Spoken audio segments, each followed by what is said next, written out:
Some of you, in the past, you've gotten momentum, you've gotten passionate, you've even made a decision, but a decision is the first step.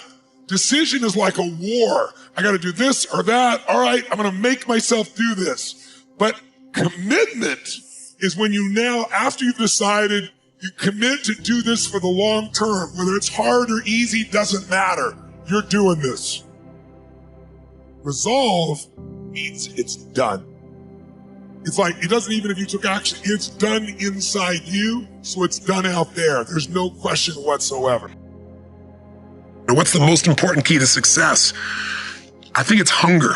It's not getting satisfied. You know, if you look at a Mark Benioff at Salesforce, if you look at Richard Branson's friend of mine, or you look at anyone you respect who's achieved at the highest level, intelligence is an incredibly important distinction and a valuable thing to have in life. But I always tell people, you can find so many intelligent people that can't fight their way out of a paper bag. What matters is hunger.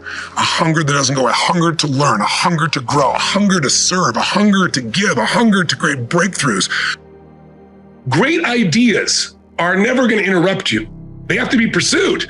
And if you don't pursue them, you're going to get what everybody else has, which is all this fear, all this uncertainty, all this stuff that won't work, because everybody's focused on what won't work, what can't happen. Why? Because they're afraid. They're afraid to fail. They're afraid to try and feel like they're not enough. So you got to stand guard of that mind by feeding your mind. And so I decided I'm going to read a book a day. I took a speed reading course, and I didn't read a book a day, but I read 700 books over the period of 7 years, all in the area of philosophy, physiology, emotion, the things to me that mattered most. And what I really try to do is each day try to use something I learned, not just read, not just let my learning lead to knowledge.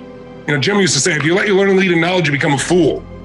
If you let your learning lead to action, that's when your life changes. So I started being aware of who was saying what I was taking in. You know, Jim used to say, you know, success leaves clues. If someone's successful, they're not lucky. They're doing something different than you. Figure out what they're doing different. And he said, the first thing is find out what they're reading. He said, I remember he said to me something funny. He said, find out what poor people read and don't read it. And when he said poor, he didn't just mean financially poor. He meant people that were unhappy, people that had no sense of meaning in their life, people that were financially strapped because they weren't managing to add value to other people, people that found themselves not taking care of their relationships in their body. Poor isn't just money. Wealth isn't just money. It's emotional, spiritual, everything. Find out what successful people do, what wealthy people read, what happy people read, and read that. A new life requires constantly putting yourself in new environments. It requires risk. It requires investing in yourself, time, energy, money, effort, not just keep doing what you're doing. If you do what you've always done, you'll get what you always had.